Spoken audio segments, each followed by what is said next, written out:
सबसे पहले तो जितने भी electronic media, print media, digital media के जो भी साथी यहाँ पहुँचे हैं, सबको हमारी ओर से बहुत बहुत नमस्कार, प्रणाम और बहुत बहुत शुभकामना और साथ में धन्यवाद कि आज के इस प्रमुख प्रेस वार्ता को कवर देने के लिए आप सब अपना महत्वपूर्ण समय निकाले हैं।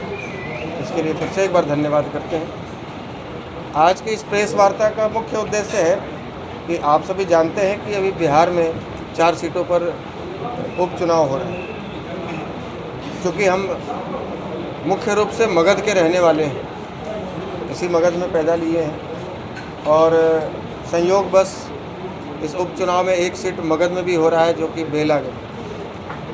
तो ये हमारा फर्ज भी है, कर्तव्य भी है कि अपने मगध के बेहतरी के लिए, अपने क्षेत्र की बेहतरी के लिए हम एक बेहतर उम्मीदवार बेलागंज विधानसभा से दें। और इसी संदर्भ में आज इस प्रेस वार्ता का आयोजन किया गया है। बेलागंज से हम लोगों ने बतौर प्रत्याशी, राष्ट्रीय जनजन पार्टी के बतौर प्रत्याशी, हमारे शुरुआती दिनों से संघर्ष के साथी रहे, तकरीबन 10-11 वर्षों से हमारे साथ कदम से कदम मिलाकर चल रहे हैं।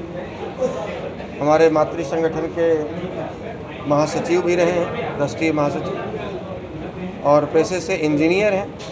इंजीनियर उत्तम शर्मा जी, जो कि बेलाडीह के ही रहने वाले हैं, इनको प्रत्याशी बनाने का निर्णय लिया गया है और आज आप सबों के सामने इनके नाम की हम घोषणा करते हैं। यदि आपके तरफ से कोई सवाल है। पहले कहीं से चुनाव लड़ चुके हैं?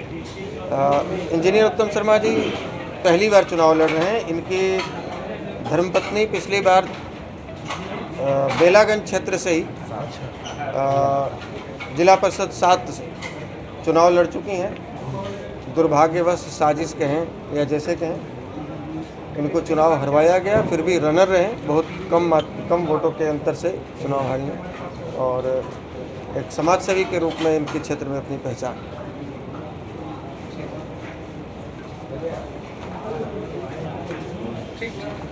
विचार कर परख कर करती है और ये तो बहुत दिन से परखे हुए हैं। ऐसा नहीं कि कोई नया पार्टी ज्वाइन की और हम लोगों ने प्रत्याशी बना दिया। ये 10 वर्षों से संघर्ष कर रहे हैं और इनके संघर्ष पर, इनके कार्यशैली पर हम लोगों को पूर्ण विश्वास है। बहुत ही बेहतर प्रदर्शन होगा और इस बार बेलागंज में बदलाव देखने को मिलेगा। जो परंपरा चली आ रही है, वंशवाद की कहें या जिस तरीके के भी आप अपने हिसाब से, चूँकि हमसे ज़्यादा बेहतर राजनीति को और समाज नीति को मीडिया के साथी जानते हैं, पहचानते हैं, तो इन सबों से बेलागंज को छुटकारा मिलने का समय आ गया।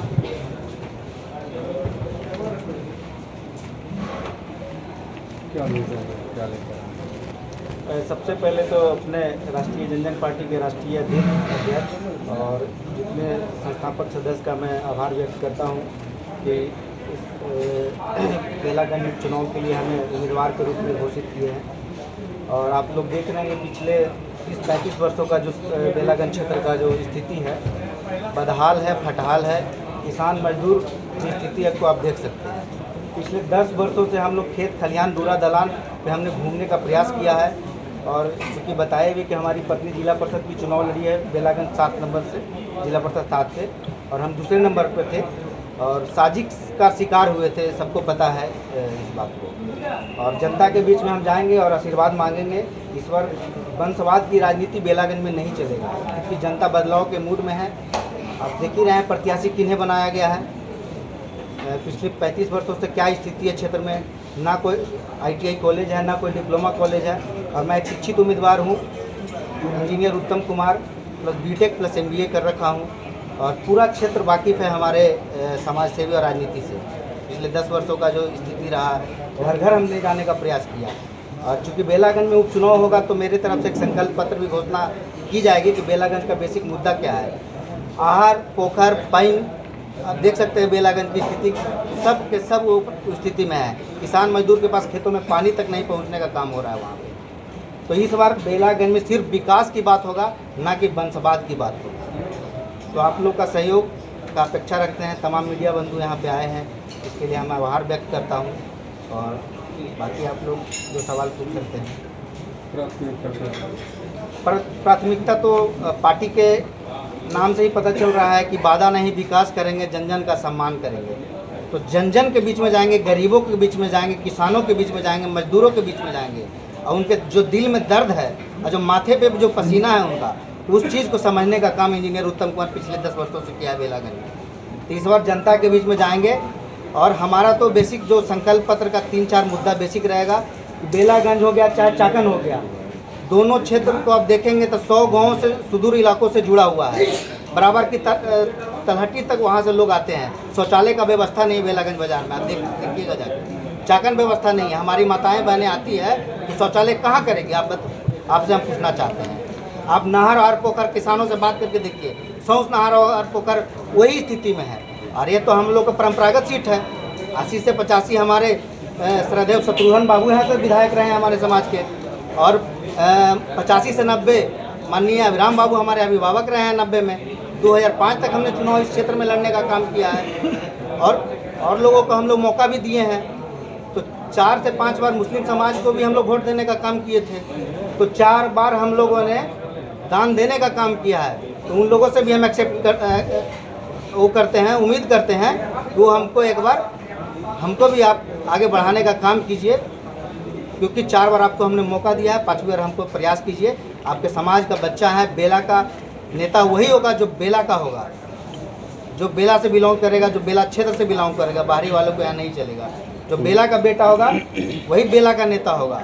इस बार जनता चुनाव लड़ रही है और देखिएगा इस बार बदलाव होकर रहेगा।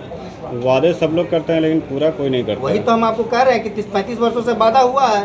कोई सा भी गांव देख लीजिए, किसी भी समाज का आप गाँव चले जाइए, जिस समाज के विधायक हैं, हम उनके गांव में लोगों से पंचायत में बैठक में बात किए हैं तो बोलते हैं क्या कहें, देखिए विकास यही है, साउस आहार पैर पोखर तो भाई बंद है। आप जल जीवन हरियाली की बात कर रहे हैं, एक तरफ एनडीए के जो नेता हैं जदयू के, अब देखिए ना भाई, तब जल जीवन हरियाली बेलागंज में कितना है, आरटीआई मार के देख लीजिए। पिछले 10 वर्षों में कितना आरटीआई का जवाब मिला है हमको।